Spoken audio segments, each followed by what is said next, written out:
ನಮಸ್ಕಾರ ಸ್ನೇಹಿತರೆ. ನಟ ದರ್ಶನ್ ತೂಗುದೀಪ ಅವರು ಸಂಕ್ರಾಂತಿ ಹಾಗೂ ದಸರಾ ಹಬ್ಬಗಳನ್ನ ಸಂಭ್ರಮದಿಂದ ಅದ್ಧೂರಿಯಾಗಿ ಆಚರಿಸ್ತಾರೆ.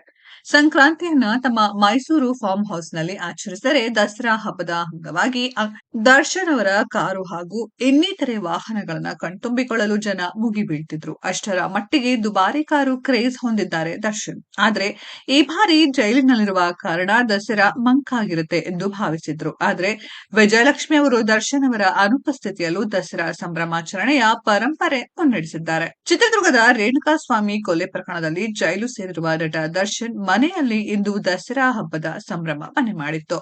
ಇದೇ ಮೊದಲ ಬಾರಿಗೆ ದರ್ಶನ್ ಇಲ್ಲದೆ ಪತ್ನಿ ವಿಜಯಲಕ್ಷ್ಮಿ ದಸರಾ ಹಬ್ಬವನ್ನ ತಮ್ಮ ಮಗನೊಂದಿಗೆ ಆಚರಿಸಿದ್ದಾರೆ. ಈ ಫೋಟೋಗಳು ವೈರಲ್ ಆಗಿದೆ. ಹೌದು, ರೇಣುಕಾಸ್ವಾಮಿಯನ್ನ ಗೆಳತಿ ಪವಿತ್ರ ಗೌಡ ಅವರು ಹಾಗೂ ಸ್ನೇಹಿತರ ಜೊತೆಗೂಡಿ ಕೊಲೆ ಮಾಡಿದ್ದಾರೆ ಎಂಬ ಆರೋಪದಡಿ ನಟ ದರ್ಶನ್ ಜೈಲು ಸೇರಿದ್ದಾರೆ. ಸಾಮಾನ್ಯ ಖೈದಿಯಂತೆ ಜೀವನ ನಡೆಸುತ್ತಿರುವ ದರ್ಶನ್ ಈ ಬಾರಿ ಎಲ್ಲಾ ಹಬ್ಬದ ದಿನಗಳನ್ನ ಜೈಲಿನಲ್ಲಿ ಕಳೆಯುತ್ತಿದ್ದಾರೆ. ಜಾಮೀನಿನ ಮೇಲೆ ಕೆಲ ತಿಂಗಳು ಹೊರಗಿದ್ದ ಅವರಿಗೆ ಸುಪ್ರೀಂ ಕೋರ್ಟ್ ಶಾಕ್ ನೀಡಿತ್ತು. ಜಾಮೀನು ರದ್ದು ಮಾಡಿ ದರ್ಶನ್ ಅವರನ್ನ ಮತ್ತೆ ಜೈಲಿಗೆ ಕಳುಹಿಸಲಾಗಿದೆ.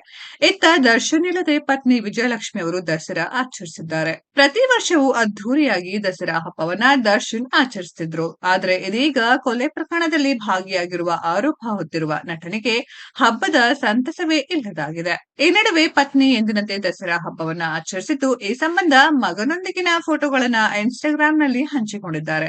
ದರ್ಶನ್ ಅವರ ದುಬಾರಿ ಕಾರುಗಳೊಂದಿಗೆ ಪೋಸ್ ಕೊಟ್ಟಿದ್ದಾರೆ. ಇದನ್ನ ನೋಡಿ ದಿ ಬಾಸ್ ಅಭಿಮಾನಿಗಳು ಬಾಸ್ ಇರಬೇಕಿತ್ತು ಎಂದು ಕಾಮೆಂಟ್ ಮಾಡಿದ್ದಾರೆ. ದಾಸನ ಅಭಿಮಾನಿಗಳು ಸಹ ದಸರಾ ಹಬ್ಬದಲ್ಲಿ ಅವರನ್ನ ತುಂಬಾ ಮಿಸ್ ಮಾಡಿಕೊಳ್ತಿದ್ದಾರೆ. ಕನ್ನಡ ಚಿತ್ರರಂಗದಲ್ಲಿ ಅದ್ಧೂರಿ ಕಾರುಗಳನ್ನ ಹೊಂದಿರುವ ನಟರ ಪೈಕಿ ದರ್ಶನ್ ಕೂಡ ಒಬ್ಬರು. ಪ್ರತಿ ವರ್ಷ ತಮ್ಮ ಐಷಾರಾಮಿ ಕಾರುಗಳ ಜೊತೆ ಇತರೆ ವಾಹನಗಳಿಗೆ ಪೂಜೆ ಸಲ್ಲಿಸಿ ತಮ್ಮ ಕುಟುಂಬದೊಂದಿಗೆ ದಸರಾ ಹಬ್ಬವನ್ನ ಸಂಭ್ರಮದಿಂದ ಆಚರಿಸುತ್ತಿದ್ರು. ಆದ್ರೆ ಈ ಎಲ್ಲಾ ಖುಷಿಗಳಿಂದ ದೂರ ಉಳಿದಿರುವ ಅವರು ಜೈಲಿನಲ್ಲಿಯೇ ಈ ಬಾರಿ ಕಳೆಯುವಂತಾಗಿದೆ. ವಿಜಯಲಕ್ಷ್ಮಿ ಈ ಬಾರಿ ದರ್ಶನ್ ಇಲ್ಲದೆಯೇ ಹಬ್ಬ ಆಚರಿಸಿದ್ದಾರೆ. ಹಬ್ಬದ ಖುಷಿಯ ಕ್ಷಣಗಳನ್ನ ಅಭಿಮಾನಿಗಳೊಂದಿಗೆ ಹಂಚಿಕೊಂಡಿದ್ದಾರೆ.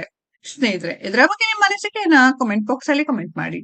ಈ ವಿಡಿಯೋ ಇಷ್ಟ ಆಗಿದ್ರೆ ಲೈಕ್ ಮಾಡಿ, ಶೇರ್ ಮಾಡಿ, ಚಾನೆಲ್ ನ ಸಬ್ಸ್ಕ್ರೈಬ್ ಮಾಡಿ, ಪಕ್ಕದಲ್ಲಿ ಇರೋ ಬೆಲ್ ಐಕಾನ್ ನ ಹಿಟ್ ಮಾಡಿ. ಮುಂದಿನ ವಿಡಿಯೋದಲ್ಲಿ ಭೇಟಿಯಾಗೋಣ. ಧನ್ಯವಾದಗಳು.